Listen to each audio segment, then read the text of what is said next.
நரசிம்ம ஜெயந்தி எப்போது?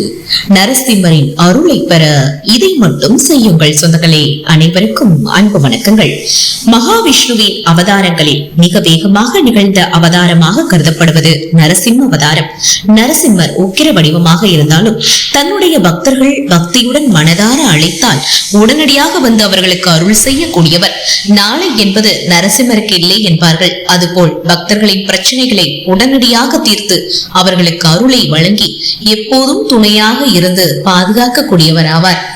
மகாவிஷ்ணுவின் அவதாரங்களில் மிக முக்கியமானதும் உக்கிரமானதுமாக கருதப்படுவது நரசிம்ம அவதாரம் தான்.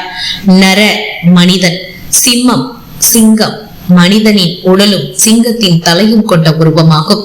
தன்னுடைய பக்தன் பிரகலாதனை காப்பதற்காக அசுர அரசன் இரண்யகசுபுவை வதம் செய்து உண்மை நிலை நாட்டுவதற்காக எடுக்கப்பட்டதே நரசிம்ம அவதாரம். நரசிம்ம அவதாரம் என்பது வெறும் தீமையை அழித்து நன்மையை நிலைநாட்டுவதற்காக மட்டுமல்ல, பக்தியின் வலிமை, இறை சக்தியை உலகிற்கு உணர்த்துவதற்காகவும் இறைவன் எங்கும் நிறைந்திருக்கிறார், உண்மையான பக்தர்களை இறைவன் நிச்சயம் காப்பார், யார் ஒருவர் இறைவனின் பரிபூரணமாக சரணடைகிறாரோ அவர்களுக்கு தடைகள் அனைத்தையும் விலக்கி எந்த ஆபத்துகளும் நெருங்காமல் இறைவன் காப்பாற்றுவார் என்பது போன்ற ஆழ்ந்த ஆன்மீக உண்மைகளை உணர்த்துவதற்காக எடுக்கப்பட்டதுதான் இந்த நரசிம்ம அவதாரம். நரசிம்ம மூர்த்தியாக பெருமாள் அவதரித்த நன்னாளிகை நரசிம்ம ஜெயந்தியாக நாம் ஆண்டுதோறும் கொண்டாடி வருகிறோம். பாகவத புராணத்தின்படி சித்திரை மாத வளர்பிறை சதுர்த்தசி திதியில் தான் நரசிம்மர் அவதாரம் எடுத்ததாக சொல்லப்படுகிறது. பிரம்மாவிடம் இரண்யன் பெற்ற வரத்தின்படி எந்த ஒரு மனிதன், மிருகம், ஆயுதத்தாலும் தனக்கு மரணம் ஏற்படக்கூடாது. இரவும் இல்லாத, பகலும் இல்லாத, ஆகாயமும் இல்லாத, பூமியும் இல்லாத, வீட்டிற்கு உள்ளும் இல்லாத, வெளியிலும் அல்லாத வகையில் தனக்கு மரணம் ஏற்பட வேண்டும் என்ற நரசிம்மர் இரண்யனை வதம் செய்வதற்காக மாலை நேரத்தில், அதாவது பிரதோஷ வேளையிலேயே அவதாரம் செய்ததாக சொல்லப்படுகிறது. நரசிம்ம ஜெயந்தி இந்த வருட தேதி நேரம் குறிச்சு வச்சுக்கோங்க. நரசிம்ம ஜெயந்தி நாளைய ஏப்ரல் 30ஆம் தேதியான வியாழக்கிழமை வர இருக்கிறது. சதுர்த்தசி திதி துவக்கம் ஏப்ரல் 29 இன்றைய தினத்தில் இரவு 9:02 தொடங்குகிறது. என்னைக்கு சதுர்த்தசி திதி நிறைவுனா ஏப்ரல் 30 இரவு 9:50 நரசிம்ம ஜெயந்தி வழிபாட்டு நேரம் ஏப்ரல் 30ஆம் தேதியான நாளைய தினம் மாலை 4:27 நீங்க துவங்கலாம்.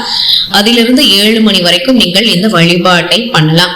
பாரணை நேரம் மே 1 காலை 6:11 பிறகு. நரசிம்ம ஜெயந்தி அன்று செய்ய வேண்டியவை குறித்து வைத்துக் கொள்ளுங்கள். நரசிம்ம ஜெயந்தி அன்று அதிகாலையில் எழுந்து குளித்துவிட்டு விரதத்தை துவங்குங்கள். அருகில் இருக்கும் நரசிம்மர் அல்லது பெருமாள் கோவிலுக்கு சென்று அங்கு நடைபெறும் அபிஷேகங்கள், பூஜைகள் ஆகியவற்றில் கலந்து கொள்ளுங்கள். நரசிம்மக்குரிய மந்திரங்கள், குறிப்பாக நரசிம்ம கவசம் போன்ற மந்திரங்களை படிப்பது சிறப்பு. பாகவத புராணத்தில் பகவான் நரசிம்மன் அவதார கதையை படியுங்கள். வீட்டில் உள்ள பெருமாள் படத்திற்கு துளசி மாலை அணிந்து பானகம், கற்கண்டு நைவேத்தியமாக படைத்து வழிபடுங்கள். நரசிம்ம ஜெயந்தி அன்று விரதமிருந்து நரசிம்ம பெருமாளை மனதார வழிபட்டால் வாழ்வில் இருக்கக்கூடிய தடைகள், தீமைகள் ஆகியவை விலகும்.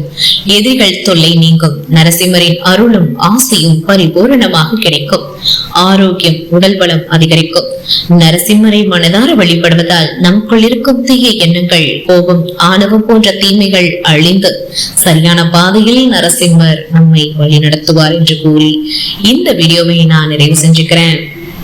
இல்ல உங்களுக்கு நரசிம்மரை ரொம்பவே பிடிக்கும்னா லைக் பண்ணுங்க, நிறைய பேருக்கு ஷேர் பண்ணுங்க. நாளைய நரசிம்ம ஜெயந்தி விழாவை யாரெல்லாம் சிறப்பாக கொண்டாட இருக்கிறீங்க மறக்காம கமெண்ட் பாக்ஸ்ல சொல்லுங்க. மேலும் இது போன்ற அருமையான ஆன்மீக தகவல்களுக்கு நீங்க பண்ண வேண்டியது நம்மளுடைய சேனலை சப்ஸ்கிரைப் பண்ணி சப்போர்ட் பண்ணுங்க. மீண்டும் சந்திக்கலாம் சொந்தங்களே. நமது சந்திப்புகள் அனைத்தும் சந்தர்ப்பமாகும் பொழுது. அதுவரை நன்றி, வணக்கம்.